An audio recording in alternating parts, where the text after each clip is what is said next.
One of my favorite things about Valve's Steam Deck is just how much you can do to customize this thing, not just in terms of software, like, I don't know, installing an entirely different operating system on it, but also things you can do to modify the hardware. In this video, we're going to be taking a look at something that I've wanted to take a look at for a little while. This is the clear backing case from JSAUX. They were kind enough to send this over for me to take a look at. And when we're done with the installation, we're going to dive a bit deeper into something I think that might be very cool to do with this portion of the backing case right here. If you don't know, this makes contact with the CPU or with some stuff that makes contact with the CPU to transfer some heat. We're going to find out how useful that is. And again, what we can do to amp that up a little bit further. So let's jump into the installation now. All right, clear edition for the Steam Deck, transparent back cover, custom button design for Steam Deck. I don't know how difficult this process is actually going to be. I've taken apart some things in the past, so hopefully this won't be too big of a deal. Looks like we have some tools here, some tools to break this thing apart, maybe some extra screws in case you lose them. Not sure what's going on with that stuff. We'll figure that out in a minute. So here we have our assortment of back buttons, and these are going to be at different heights so that you can customize and pick which one you want to use. And then there is the actual transparent backing. Now, an interesting feature of this is that there's this little sheet here that you will pull off, and this will actually make contact with the CPU of the Steam Deck. And by doing this, it's going to actually transfer some of that heat from the CPU and into this backing plate. So we need to see a couple of things. One is going to be how hot does this plate get? Two is, does it actually lower the internal temperatures of the device? And then maybe three, how can we use this to further cool the device? All right, without really knowing much about what I'm doing here, we're just going to go ahead and jump in and just, we'll learn as we go. I'm going to assume I'm going to need this little screwdriver in here, which it's good that they've included all of this stuff with it, things that we're going to potentially need. One thing I do know is that you should take out your SD card because if you don't, you're liable to snap the thing in half. I've seen that on the internet, so we're going to make sure that we don't snap our SD card in half. And I'm going to go ahead and start taking some of these screws out. And I'm going to go ahead and tell you this immediately. That feels like something I'm going to wind up stripping out if I'm not very, very careful. So some of these screws are definitely in there in a more, how would you put it, in a stiffer way. Make sure you're putting your screws in a place where you're not going to lose them. And I really genuinely feel like from that, some of these are going to be trouble to not strip out, and I may actually wind up grabbing my own screwdriver to prevent that from happening, one that's going to get a little bit better bite, because that one was slipping immediately, and that could be a real problem.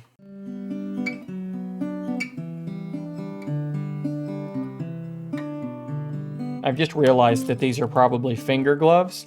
You put them on your fingers. I'm not going to do that because that's a gross texture.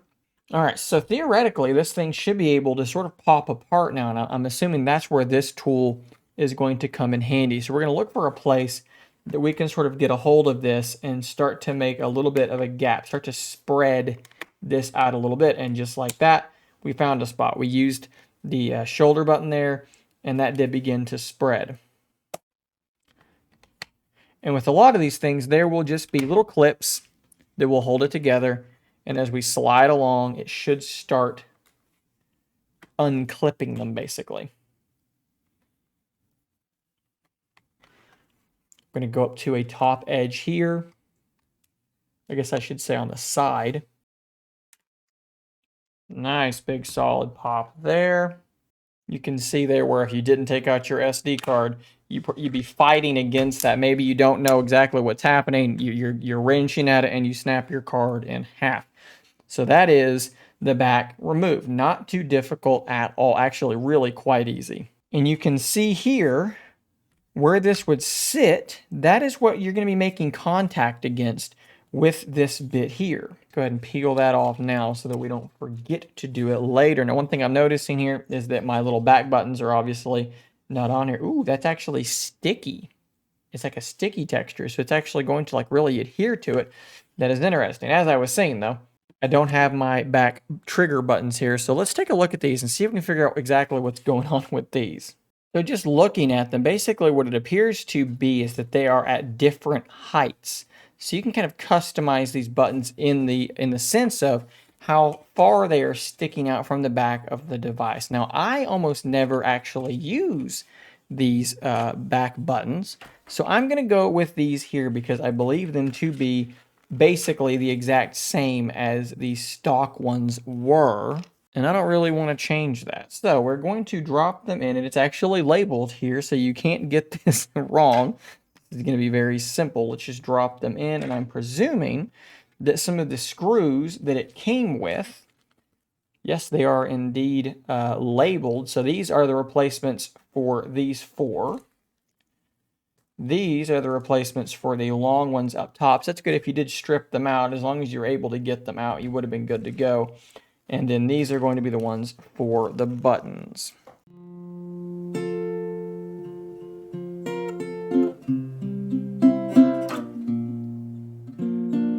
Just realized on this side, they've put my sticker over one of the screw holes. Not that that would be too big of a deal, but we're going to remove that. There you go, review ruined. 0 out of 10, JSAUX. Come on, guys, do better.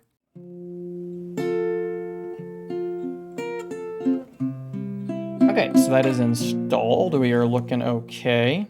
All right, made a small mistake there, but I can point this out to you. When you're putting these buttons on, you'll notice there's a little bit of the clear plastic that extends over the top. Make sure you've slid it underneath that before you screw it down, else it's not going to be sitting in quite the correct position. So we did that wrong on that side.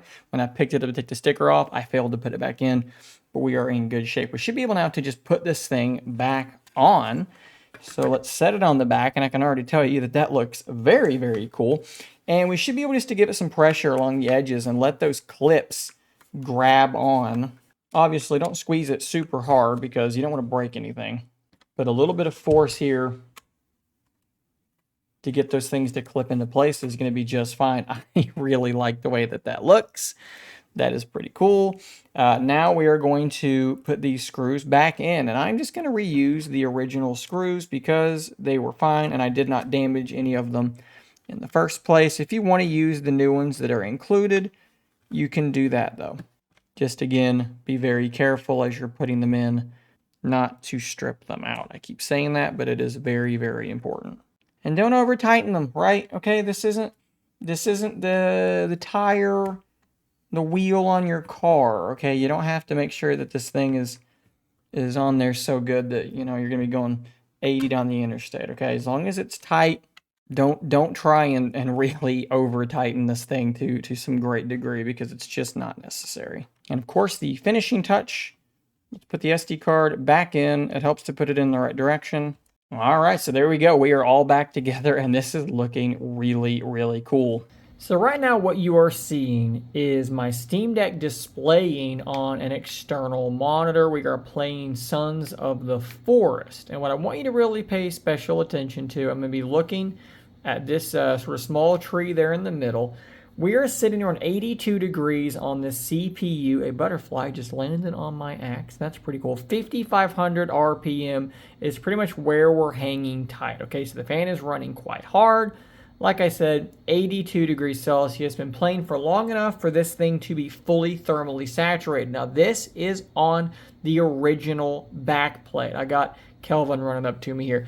This is the temperature you got with the original backplate. So now we're going to jump to after the backplate has been installed. We're going to run the exact same test again and see what kind of temperatures we get there. So I've loaded back in, this time with the JSAUX clear backing with that little thermal plate on the back. I've been running around for about 10 minutes, just running around smacking trees, doing nonsensical type things like that, just to try and get the temperature back up to where it was before. And what you can see in that top left corner, if I get right back in the same exact spot, looking at that same tree, our temperature is only 78 degrees, which is about 4 degrees cooler than with the stock backplate. That is pretty cool. We're also running the fan only at 4,800 RPM instead of over 5,000. I believe it was 5,500. So now what we're going to do is we're going to actually take a look at this external fan install it, and see what it can do. Just so you guys can see this is not an expensive fan, right? This is only $29.99, and it is for the Steam Deck, and they show putting it right there. And the big thing is they're putting it there on the actual plastic of the device, which isn't making like contact with anything internally. This is a piece of metal that is thermally like adhered with a paste or like a sticky substance so that the thermal transfer should be way better. So I'm expecting this to make a really significant difference in terms of the cooling. And this is how it works. You've got this little magnetic plate, which I'm going to peel off the little 3M cover. And we're going to try to get this as centered as we can. I think that looks about right. I'm going to say that's good enough. And it's already getting warm just from being up against that. And then this will just plunk on there magnetically. And it's on there, guys. And then you go USB-C to C to power it. Maybe I've lost it, but I think this is the cable that they included, and that's C to A. So maybe I'm just wrong about that. But anyways, I've got a much shorter C to C cable anyway, so we're going to go with that. We're going to plug it in. We're going to attach it. And yes, this is going to use some battery, right? Of course it will. You're powering a fan. I can't imagine it's going to use a ton. And that's what that's going to look like. We're installed, and there's a little switch, which I'm assuming it's only going to run when the Steam Deck is actually on. And that was very strange, but for the first like several seconds, it wasn't doing anything. It was blinking and barely blowing, but then it just randomly kicked on, and it's not putting out a ton of air.